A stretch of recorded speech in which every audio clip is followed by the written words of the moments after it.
Is your PC feeling sluggish? Time for a factory reset. First things first, back up your data, transfer essential files to an external drive or cloud storage. Don't forget to export browser bookmarks and passwords. Next, prepare your system. Plug in your PC and disconnect any peripherals like printers or USB drives. Now let's access the factory reset option.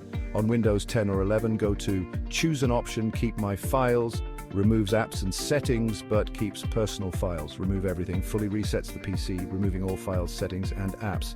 Click to Get Started under Reset this PC. Choose between Keep My Files or Remove Everything for a full reset. If you select Remove Everything, decide between a cloud download or a local reinstall. For higher security, choose to remove files and clean the drive, especially if setting the PC. Review your settings and click Reset. The process will take some time and your PC might restart a few times. Once done, set up your PC as if it were new. Reinstall your software and restore your backup files. Finally, check for Windows and driver updates. Restore your security measures and you're all set. By following these steps, your PC will be ready for a fresh start. Subscribe for more quick tech tips.